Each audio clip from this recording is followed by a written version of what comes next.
Thanks for tuning in to Proline TV, the Lads Football Network. I'm your host, Greg DePalma, as we talk about the Cincinnati Bengals. And that means John Sheeran is going to join us from A to Z Sports. John, I appreciate your time as always. Yeah, nothing going on at all noteworthy with the Bengals, just business as usual, right? Yeah, right. I know the feeling as a Jet fan.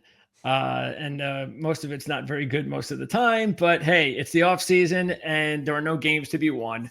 And who cares about winning the off season anyway, right? But yes, there is obviously a lot going on with the Bengals, and it concerns one very big player. So before we get into the draft, again, that's going to be the primary purpose of this interview. That is the big story around the Bengals right now. So what's the latest? What's your gut telling you? What's going on with Trey Hendrickson? Nothing good at all. This is a team, a franchise, an ownership group that likes to keep things private, particularly when it's involved money. And that was my sentiment with both Joe Burrow and Jamar Chase when they dealt with their own contracts situations in previous years. And with Trey, he's been clamoring for a raise now for a couple of years, and they gave him one in 2023 for this season that he's about to play on, just as a way of kicking the can down the road. But he's always wanted more financial security in terms of guaranteed money, in terms of years added to his contract extension that he originally signed back in 2021. And now he's taking a stand. For the past 3 months, He's had multiple appearances on the Pat McAfee show. He's released statements to the press. He showed up today. We're recording this on Tuesday for voluntary workouts in what looked to be like he was about to play golf. And he was talking to reporters for 25 minutes during the actual practice session, basically trying his best to clear the air on everything that's been happening. His whole beef is that there hasn't been any real communication with the powers that be with this organization about what he wants in terms of a contract. The fact that the contract that he's been offered is only about 1 year and it's not nearly enough in terms of money that he thinks that he's worth. And I would tend to agree upon him based off the numbers that have been kind of floating out there. But the Bengals, again, they don't like all the stuff getting out to the public. And if this is his strategy in terms of getting what he wants, I don't think he is going to get what he wants. But at the end of the day, the Bengals hold all the cards here, despite the fact that Trey is the most important player on that defense. He obviously doesn't get any money if he doesn't play this season. So the Bengals are counting on him to be as frustrated as possible, to then take whatever offer is available for him right before the season starts. That seems to be where this is all trending. And unless the Bengals have this sudden change of heart that I don't think me or anyone in Cincinnati expects, that is probably how this is all going to play out. So, do you think if he was a better soldier, that this would possibly have a better chance of getting done? Or knowing the Bengals organization, it really didn't matter what Hendrickson, how he approached it?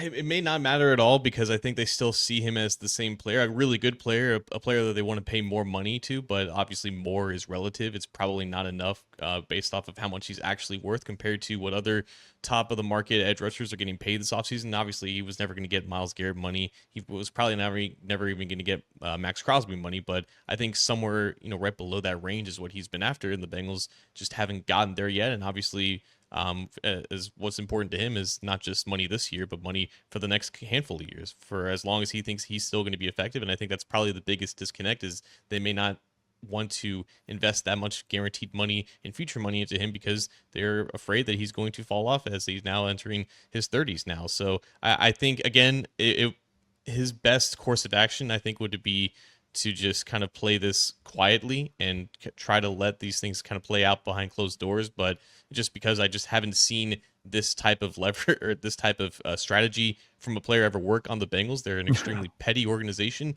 and they take things very personally. So again, I don't think it's the best strategy for him getting what he wants, but clearly he's desperate and we'll see if it works out. Do you think because of that history that he knows what he's doing and he really doesn't want to be here?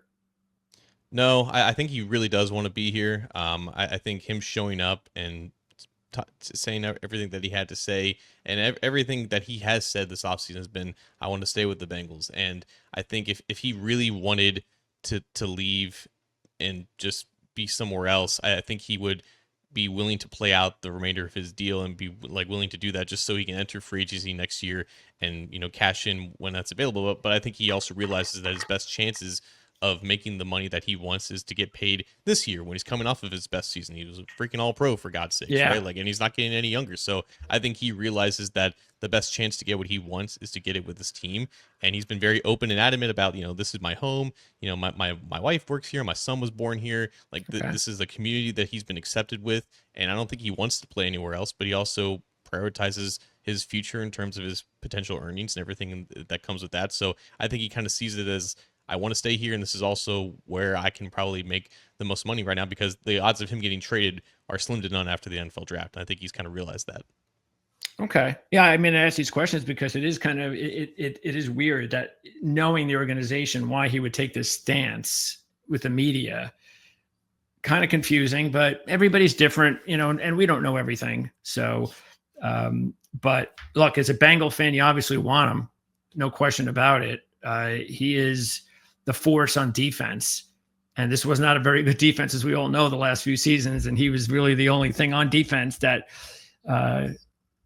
kept anything going as far as hope on that side of the ball. So, and we're going to get into, of course, what they did with the draft to try to shore that up. So what's your best guess looking ahead? How do you think, knowing the organization, knowing Hendrickson, how do you think it's going to unfold? I think that he'll hold out of basically everything offseason related. I don't think he's going to report to training camp. And if he does, he's just going to do what Jamar Chase did and just kind of watch from the sidelines. It's going to be a distraction for the team. It's going to be a distraction for the organization. It's all we're going to talk about in July and August. And I think when push comes to shove, when he realizes that, you know, like, I'm about to forfeit $60 million, he's going to end up playing. Yep. And that is the most likely scenario. But I do think that there is a definite scenario in which the Bengals make him one final offer, and maybe a little bit more than what they're offering him now. And he'll kind of see it as, this is the best I'm going to get. And I don't want to risk entering the season without getting at least some type of a pay raise, because, again, like, this is his best chance, his best time to get paid. They just want to wait him out. And I think that it's worked for them in the past. Obviously not in the sense of putting the team in the best position to win. I think those are two very different situations. They always just want to win in terms of just the strict business side of things, though. Winning be damned. So that's what they're positioning themselves to do. And again, they have all the leverage here to do it. So contractually, what happens if he does come back for the year? What happens next year? If he doesn't sign like an extension and he's a free agent. Like, well, yeah. So basically the Bengals are, is it he either, if he comes back, does he have to sign an extension for more than a year, or can he just come back, sign a 1-year deal, and then we have to do this all over again next year? I mean, that's definitely a possibility. I think there's a very real chance that they just give him another year just to, again, kick this can down the road, which they've been doing for the past handful of years. That's probably the most likely scenario. Again, like, I think if he really didn't want to be here, then he would go completely scorched earth and trash the team and do what Carlos Dunlap did a handful of years ago to just force his way out of here. But again, like, he's so valuable that they don't want to just give him away for a price that they don't deem worthy. And now you're left with like this paradox, right? Like, you clearly he's a distraction. Clearly this future doesn't look too good, but you don't want to do what it takes to trade him away. You don't want to pay him. It's a bunch of conflicting stuff that just makes no sense. And they can afford him. They can afford an extension, correct? Yeah. So, all right. Do you think though that, I mean, I don't think any Bengals fan seriously thought that, well, a few months ago, that we'd be in a situation right now where everything would be going really well for their team. Meaning, you know, you've got both your star receivers signed in, you've signed your star edge rusher long term. Hey, we're ready to go. Let's go get them. I mean, I can't see. I mean, because there was a lot of indecision and a lot of conjecture regarding whether or not, obviously we talked a lot about whether. I mean, I remember I was surprised when we talked the last time. I thought T. Higgins was a goner. A lot of people thought T. Higgins was a goner. You did initially, and then time passed at the end of the season. And it only takes a couple of months, and that's exactly what happened. And all of a sudden, T. Higgins looked like everything was going to be okay, and he was going to be back, and that's exactly what happened. So, I guess, long story short, isn't this kind of expected? I don't think Bengals fans could have anticipated it was going to go perfectly. There was a brief moment, I think, when when that was a possibility, but then as February was slowly getting closer to March and it didn't seem like there was any progress made on all three fronts, you started to feel like, yeah, something's going to happen here. The reality with the Bengals is it's never the true worst case scenario, but it's so far from the best case scenario, right? Because the best case scenario is that these deals get done in a timely manner and there's no distractions with the offseason. But here we are in like the third or fourth consecutive offseason with a pretty damn big distraction. And yeah, like I think that Trey, if he like, because with T, obviously he changed his agent and he forced the Bengals' hand to sign him and Jamar, and that was a really big turning point in everything that happened there. And that's why it kind of went against our own expectations about the situation from this time last year. Yeah. There hasn't really been that shifting pivotal move or moment with Not yet. Trey right now. Like the status quo is still the status quo, and I think that was probably predictable when looking back at this 3 months ago when he was already making claims that, like, you know, I want to be here, I want to be traded, and you know, making the ultimatums and everything like that. And the Bengals just don't respond well to that unless you actually give them something to respond to. Right now, Trey just hasn't really done that.